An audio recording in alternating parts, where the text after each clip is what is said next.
Hey guys, Jacob with Jacob Comics. Happy new comic book day, June 21st, 2023. Hope all you guys found all your books in your cubby, on the new comic book shop wall, or mailed to you. However you guys get your comics, I hope you found all the books you're looking for this week. I know I did here in the loud, mysterious black bag. Now, before we get dived into that, I'm going to go over last week's books and do a top 5.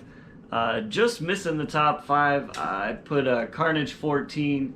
It wasn't too bad. I did find a couple of spots of the artwork a little hard to follow, honestly.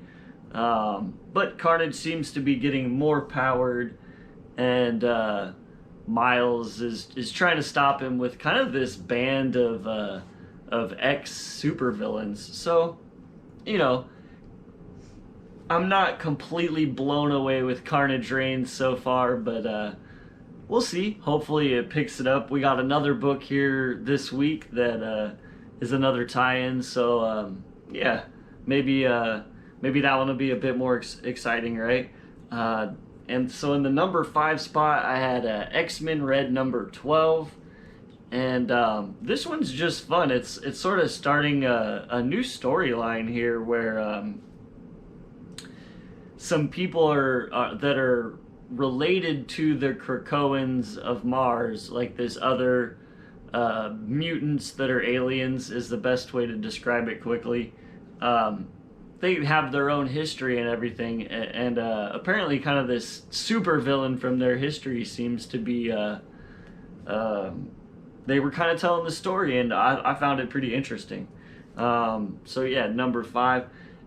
Next up in the number 4 spot, Amazing Spider-Man 27. Peter was a bit sad about the death of Miss Marvel. And yeah, I'm not sure exactly where it's going. I was entertained though by the Doc Ock stuff. Doc Ock kind of showed up, and you can't deny one of the classic villains. And not to spoil too much, but it seems like he's not him and his tentacles are not agreeing with each other anymore. So he's made himself a new set of tentacles, and we'll see if that makes him any more powerful, right? It was pretty fun. I'd recommend it. In the number 3 spot, this is where we get into a little bit more like definitely recommend these territory. Green Lantern number 2. I'm actually having a bunch of fun with this. Hal Jordan is living with Kilowog out of a trailer, and there was some fun banter there that really kind of sucked me in a little bit into the character again. And I had fun with it. There's like a backup story. I don't want to spoil what happens at the end of that, but it's a backup story with Jon Stewart. And yes, I think something maybe kind of big that they had teased before at the end of the last Green Lantern series might be finally coming to fruition. Unfortunately, we're gonna have to wait till September to get issue 3, so yeah, I'm not sure if I'm a fan of Night Terrors stopping all the titles, but be it as it may, right? Next up in the number 2 spot, this one's actually kind of reaching a climactic head and getting super interesting. Wolverine 34. He's still fighting Beast, and I definitely don't want to spoil what happens inside. It's been a lot of fun. There's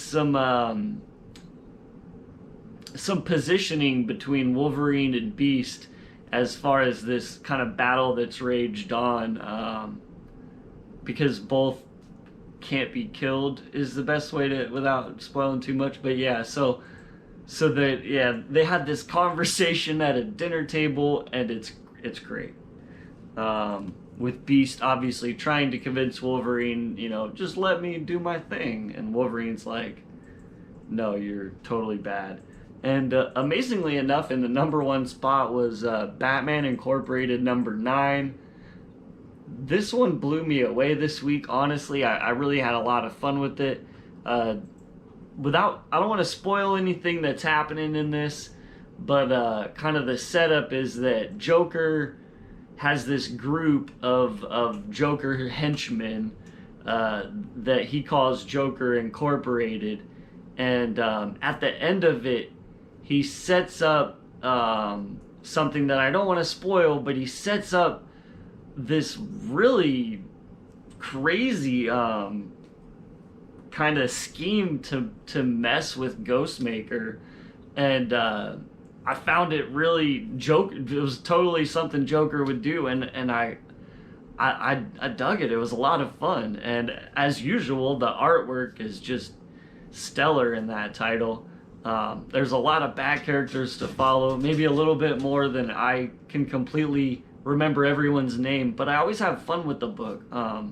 So yeah, that's what I have for the top 5 from last week. Let's go ahead and get dived into the new books in the loud, mysterious black bag. First up, we got X-Force 41, another title written by the same writer that writes Wolverine, Duggan. That one's just kind of got a cool cover.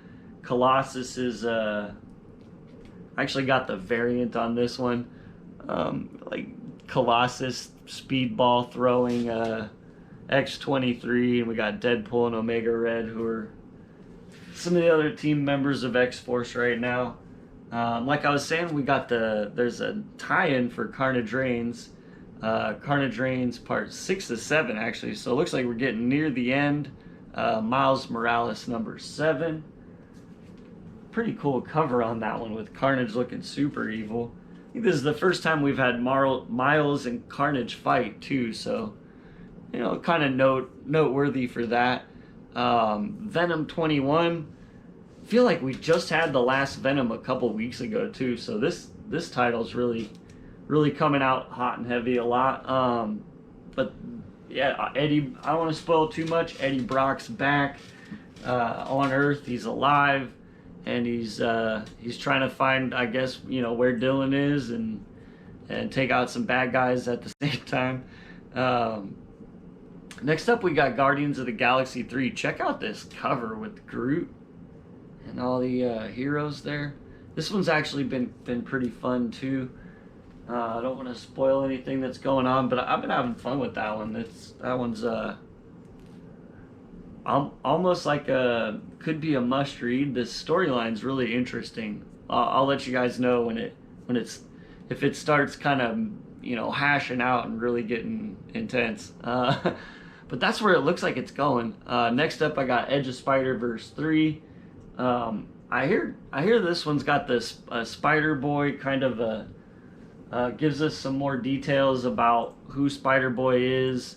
I saw a little spoiler. It's not too much of a spoiler, but that you get to see what Spider-Boy looks like without his mask. So that's probably the most.